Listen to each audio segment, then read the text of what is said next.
Hi guys, Brian here. Behind me is the Grauman Chinese Theater, the world famous Grauman Chinese Theater, which today, May 18th, is 93 years old. May 18th, 1927, the theater behind me opened up. Sid Grauman had a number of theaters in San Francisco. He had the $1 Million Theater downtown. He did up the Egyptian Theater in 1922 down the street. But then there's this. This is the one that people remember. Because of where it is, the fact that it's the beauty of what it is, in the middle of all this modern, it's still the unusual Chinese nature of it. This is a program. This is not from the night that it opened, but it is from a couple of weeks after it opened. I have 2 of these in my collection, as a matter of fact. The movie is called King of Kings. The program looked like this little, very flimsy little thing. Looked like this on the back. It was a small advertisement. The advertisement would change every couple of weeks, but an advertisement on the back. And inside, now here's what you have. This is called the prologue. Before the movie would play, you would have a prologue. I'll explain that in a second. Then this is for the film itself. Now the film is called King of Kings, and you can see Jesus Christ in this movie was played by a man named H.B. Warner, who, the next time you watch It's a Wonderful Life at Christmas time, know that Mr. Gower is H.B. Warner is Jesus Christ in this movie here. Now, the prologue here. Sid Grauman had this thing called a prologue that he liked to do.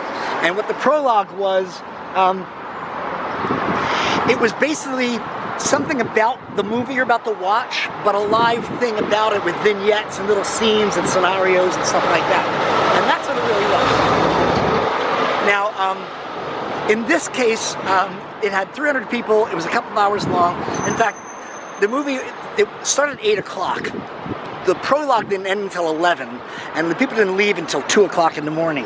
But they got to see the premiere here of the King of Kings. Now, this wasn't the world premiere. This is the California premiere. It had premiered a couple weeks earlier in New York. It was supposed to world premiere here, but there were delays in this thing opening and stuff like that. So this is one of the programs from back then, and it just was simple as that. This program is from 1930. Okay, this is another one. Now, then they went to playbills from 1930. The beauty of this, and what I love about this is the advertising in it. Like, here's, 1930 furs and stuff like that. So, that kind of thing. So that's kind of cool. And then you could also get souvenirs and things like that. Now, this particular souvenir, this is from 1946. This particular one here, this is 1946. And what it is has history of the building. It has some behind-the-scenes photographs and how things were done and stuff like that. Some really interesting stuff here. One other item that I happen to have in my collection, King of Kings was the movie. If you were here for the when it opened, you were able to get one of these.